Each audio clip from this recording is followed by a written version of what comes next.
तो टेनेंट्स वो होते थे जो किराए पे जमीन लेते थे और जो भी उनकी मर्जी आए वो उगाते थे। अब उनके हिक में एक तरह की प्रोटेक्शन दी अक्टूबर 1948 में अमेंडमेंट हुई कि स्टेट टेनेंसी मैम आवाज नहीं आ रही है। व्हाट? मैम आवाज नहीं आ रही है। सिर्फ आपको प्रॉब्लम है? नारी ने हर एक को प्रॉब्लम है, मैम बाकियों को आ सबको रही है पता क्या? नहीं। हमें भी आवाज नहीं आ रही है यहाँ से। नो मैम अब आ रही है।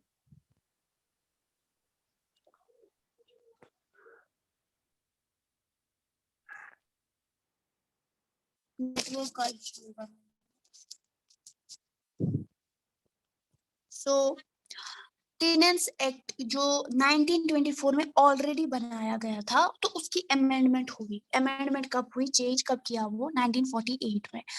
उसमें एक चीज चेंज हुई, उसमें फिक्सिटी लाई गई। क्या लाई गई? फिक्सिटी। मतलब फिक्सिटी इन द सेंस कि ये जो टेन्योर है, ये जो इनका पीरियड ऑफ टाइम है, वो फिक्स होना चाहिए। मानो कोई क्या करता था, टेनेंट को देता था, लैंड देता था, ठीक है।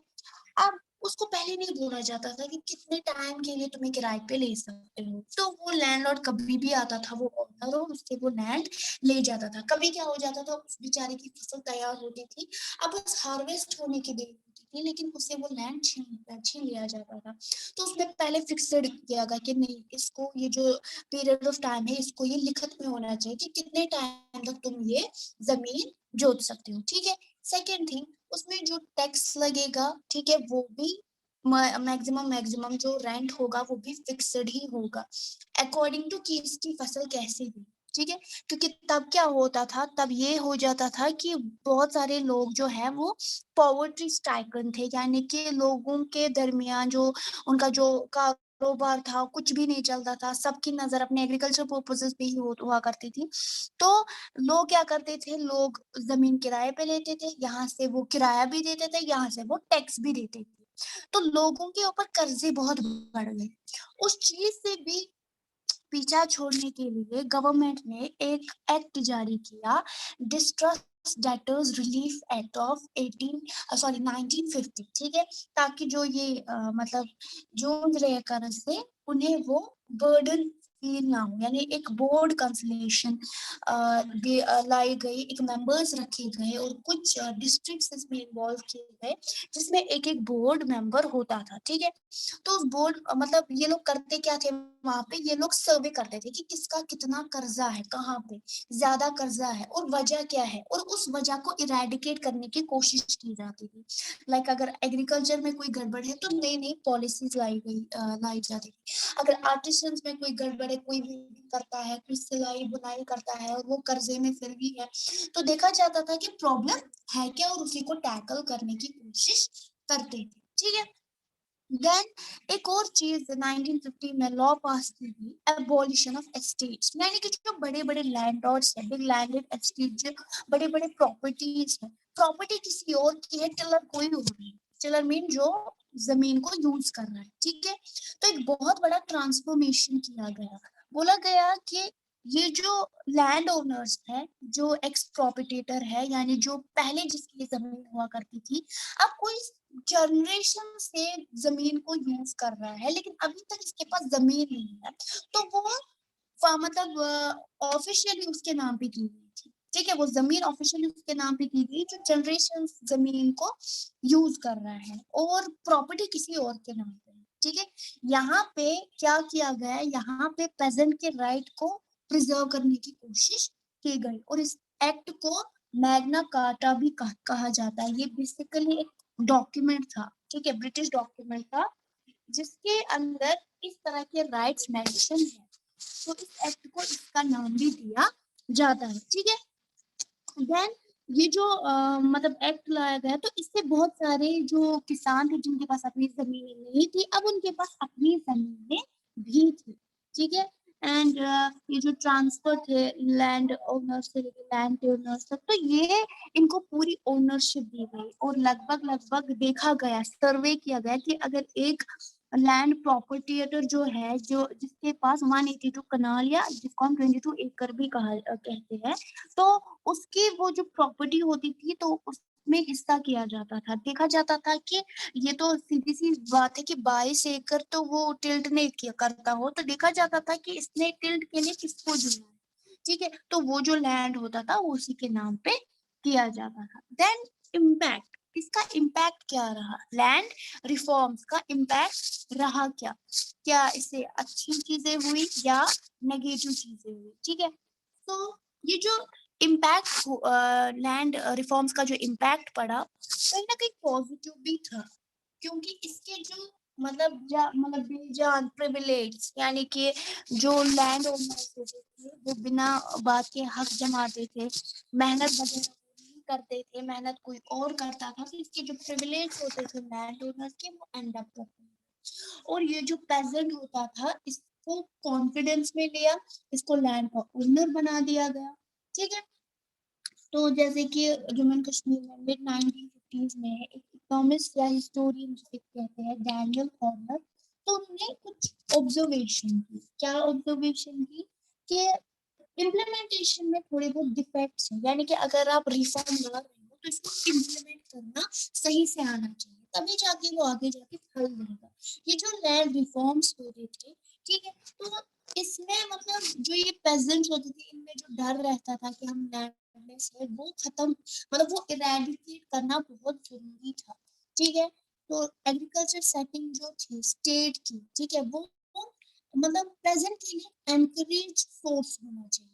ये मतलब इतना ही नहीं कि पेजेंट के पास लैंड आ गया तो बस, पेजेंट को इतना लाइकर बनाओ कि वो लैंड में अब इन्वेस्ट भी करे, समझ आया? मानो किसी के पास लैंड है लेकिन वो बंजर छोड़ेगा, उसके पास वो सोर्सेस नहीं है कि वो उस लैंड को लाइकर बनाए, समझ आया?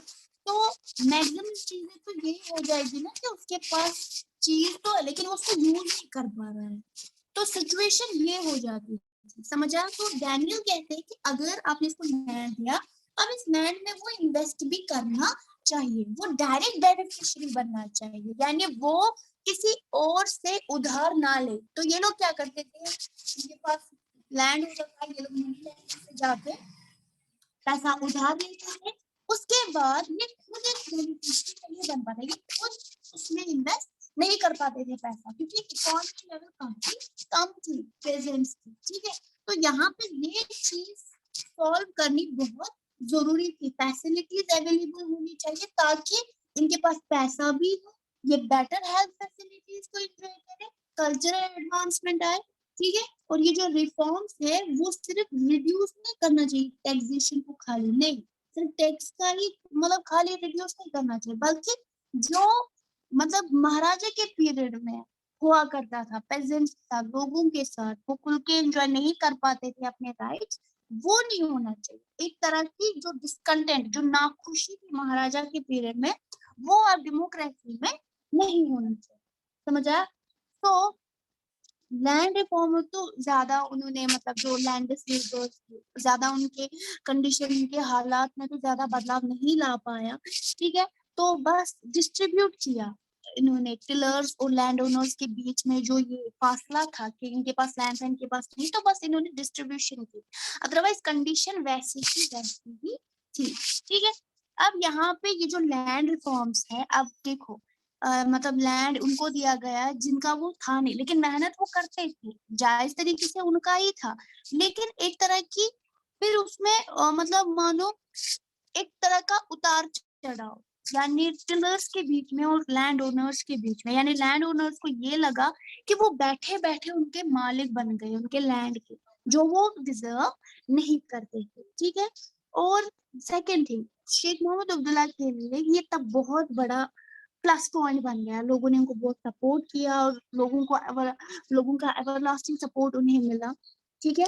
लेकिन ये जो लैंड ओनर्स थे या लैंड लॉर्ड्स थे, उनके क्लास जो थे वो काफी शेख मोहम्मद अब्दुल्ला के अगेंस्ट हो गए, यानी उन्हें लगा कि अगर हम लैंडलेस होंगे तो उसकी वजह शेख मोहम्मद अब्दुल्ला ही होंगे, ठीक है? यानी यहाँ पे एक का सपोर्ट चला गया और एक का सपोर्ट मिल गया, लेकिन लार्ज मासेस पे उनको सपोर्ट ही मिला था, क्योंकि लैंड ओनर्स तो सारे नहीं थे। देन इज एग्रीकल्चर एक्सपेंशन, अब एग्रीकल्चर को एक्सपैंड करना, अलग अलग प्रोजेक्ट्स बनाना, तो पहली चीज, एग्रीकल्चर तभी सफल होगा, तभी मतलब अच्छे से प्रोडक्शन देगा जब लैंड की सारी जो नीड्स है वो पूरी होंगी। लैंड की सारी नीड्स कैसे पूरी होंगी? जब उसको वाटर अच्छे से मिलेगा, इरिगेट हो जाएगी फसल, ठीक है। तो अब इस चीज को करने के लिए 1950s में गवर्नमेंट ने एक और स्टेप लिया, रिसोर्सेज फॉर इरिगेशनल पर्पसेस, यानी अब ये जो लैंड है, ये जो एग्रीकल्चर हम लोग डेवलप कर रहे हैं, इसको पानी भी मिलना चाहिए। अब एक्सेस होना चाहिए, हर एक का जो लैंड है वो एक्सेस होना चाहिए पानी तक, यानी पानी की पहुंच इनके लैंड तक पहुंचनी चाहिए। तो उसके लिए उन्होंने अलग से डिपार्टमेंट रखा था इरिगेशन फैसिलिटीज के लिए, जिसे पब्लिक वर्क्स डिपार्टमेंट डेवलपमेंट कहते हैं ऑर्गेनाइजेशन, तो PWD, ठीक है, जो डिपार्टमेंट है, तो वो इसी प्रोजेक्ट से निकला था। तो इरिगेशन अब उसको फर्स्ट प्रायोरिटी दी गई कि मतलब हमें इरिगेशन फैसिलिटीज होनी चाहिए। आपको पता है कि या आपने सुना होगा 5 ईयर प्लान्स बनाते थे, ठीक है। अब तो नहीं, अब तो नीति आयोग बनाते हैं, यानी कि ये इस तरह के प्लान्स होते हैं कि पहले 5 साल हमें किस पे फोकस करना है। तो हर जो भी गवर्नमेंट, जो भी रूलिंग पार्टी होती थी, तो पार्लियामेंट के सामने वो लोग क्या करते थे, वो अपना 5 ईयर प्लान दिखाते थे कि 5 सालों में हमें किस पे फोकस करना है। कुछ जैसे कि पहले 5 सालों में एग्रीकल्चर इंडस्ट्रीज पे फोकस किया जाता था, दूसरे 5 साल में मॉडर्न टेक्नोलॉजी और IT सेक्शन पे फोकस किया जाता था। तो इन्होंने क्या किया, जो मतलब शेख मोहम्मद अब्दुल्ला का दौर था, इन्होंने पहले, दूसरे और तीसरे तीनों 5 ईयर प्लानों में इन्होंने प्रायोरिटी किसको दी? इरिगेशन फैसिलिटीज को, कि लैंड को पानी तो मिलना ही चाहिए, ठीक है। और इसका जो ये जो मेजर्स है, जो इन्होंने इकदाम उठाए, इसका क्या मतलब असर पड़ा या रिजल्ट इसका कितना अच्छा आया, वो ये आ गया कि 82.56 लाख माउंट्स, यानी कि फूड प्रोडक्शन, क्रॉप, ग्रेन, ठीक है, अनाज, जो माउंट यानी कि ढेर, ठीक है। तो कितने ढेर थे? लगभग 82.50 लाख माउंट्स। तो इतना ढेर होता था फूड प्रोडक्शन का, कब? 1951 से लेके 52 तक। और उसके बाद ये और इंक्रीज हुआ 1964 टू 65 से, ये और इंक्रीज हुआ 166 लाख, यानी प्रोडक्शन हद से ज्यादा बढ़ गई, ठीक है। एंड इन चीजों को बूस्ट कब मिला? जब कोऑपरेटिव सोसाइटीज बनाई गई, यानी कोऑपरेटिव बैंक्स मतलब फाइनेंस करते थे क्रॉप्स के अंदर। आपने देखा होगा इस टाइम भी क्रॉप कोऑपरेटिव सोसाइटीज है जो फॉर फ्लंग एरियाज है, वहाँ जो जैसे कि बैंक अलग इनका होता है, वो जो इंटरेस्ट चार्ज करता है वो कम चार्ज करता है। अगर लोन भी देता है तो फार्मर्स को लोन प्रोवाइड किए गए, उन पे कम इंटरेस्ट चढ़ाया गया। जो कल्टिवेशन थी वो अब लीज पे मिलती थी, यानी कि मैक्सिमम मैक्सिमम 99 ईयर्स तक वो लीज पे मिलती थी, ठीक है। एंड रीपेमेंट जो है, यानी कि जब अनाज उग रहा था, अनाज बिक भी रहा था, तो जो लैंड ओनर या जो टिलर ने मतलब लोन लिया था, वो रीपे भी जल्दी जल्दी कर पा रहा था। तो इससे क्या हुआ कि जो डेबिटनेस है, जो कर्जा है, वो कम होता है, समझ आया। और ये जो मिसमैनेजमेंट या मतलब एडमिनिस्ट्रेशन, जो गड़बड़ होती थी एडमिनिस्ट्रेशन के अंदर, ठीक है, तो कोऑपरेटिव जो थे, उन्होंने ज्यादा तो इकोनॉमी को राइव नहीं किया, ठीक है, ज्यादा कंट्रीब्यूशन तो नहीं रखा, बट स्टिल जो हालत थी पहले महाराजा के टाइम पे, उसमें थोड़ी बहुत बेहतरी आ गई, समझ आया। तो basically Yes, ma'am. Cooperative societies, आपने इकोनॉमिक्स में भी इस बारे में पढ़ा होगा। कोऑपरेटिव सोसाइटीज जो है, तो वहाँ पे इनके लिए अलग मतलब बैंक वगैरह होते हैं, तो एक तरह की सोसाइटी रहती है, फाइनेंस किया जाता है क्रॉप्स में, ठीक है। तो जैसे कि हम कोई शेयर खरीदते हैं तो फाइनेंस करते हैं, हम पैसा लगाते हैं, उसके बाद वो शेयर जब डबल हो जाता है तो हमें भी उसका मुनाफा मिलता है। तो इसी तरह कोऑपरेटिव सोसाइटीज में जो क्रॉपिंग फैसिलिटीज है, यानी कि जो पेजेंट है वो उगाता है तो उसे कोई और भी पैसे देता है, यानी वो फाइनेंस करता है उसकी क्रॉप में, फिर जब फसल अच्छी हो जाती है तो वो भी प्रॉफिट कमाता है, समझ आया।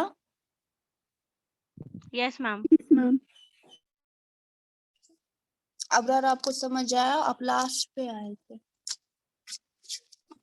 यस मैम, थोड़ा बहुत आया। कहीं पे कंफ्यूजन तो नहीं है? No ma'am.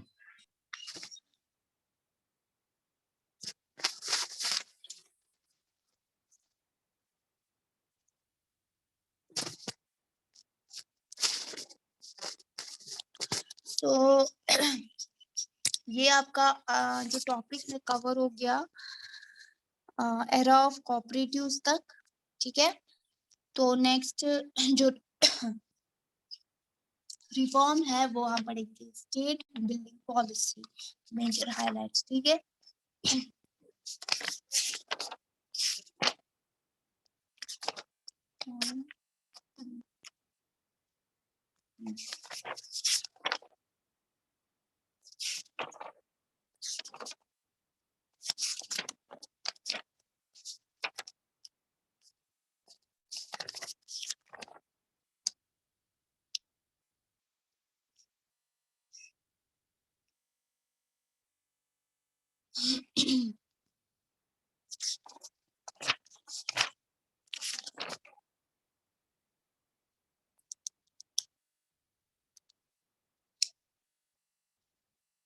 उबैद आप मुझे बोलो जागीर क्या होता है और मुआफिज, जागीर और मुआफिज बताइए।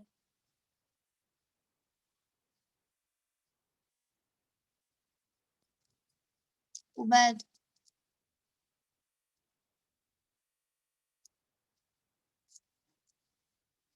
बताइए, जागीर और मुआफिज किसे कहते हैं? ये दो टर्म्स, इसको डिफाइन कीजिए। A land grant given. हाँ,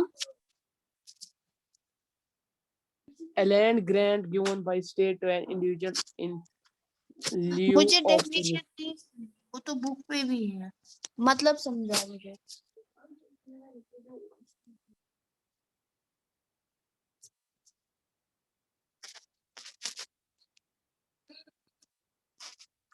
आप बताओ जारा, जागीर किसे कहते हैं?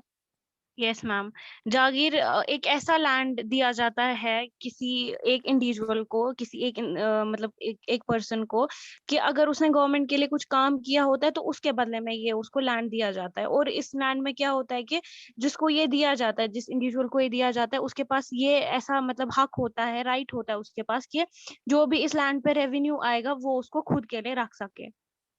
मैम मुआफिज भी बोलना है? हाँ, मुआफिज। तो मुआफिज जो है ये एक ऐसा लैंड होता है, मतलब एक ऐसा लैंड ग्रांट होता है जब इसको क्या बोलते हैं, जब लैंड की मतलब लैंड रेवेन्यू का जब पेमेंट होता है, फिर इसको कौन देता है? एक स्टेट देता है किसी इंडिविजुअल को, किस चीज के लिए? या तो किसी रिलीजियस पर्पस के लिए, या फिर अगर वो खुद रेवेन्यू नहीं मतलब देता है, वो एग्जेम्प्टेड का मतलब एग्जेम्प्ट जीरो करता है। एग्जेम्प्टेड का मतलब कि वो लैंड जिसपे रेवेन्यू नहीं चढ़ेगा।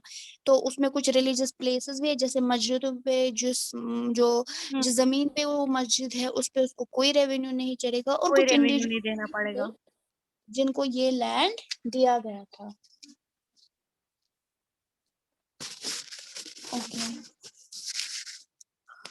So class is ended now, आप लोग लीव कीजिए। अल्लाह हाफिज मैम। अल्लाह हाफिज।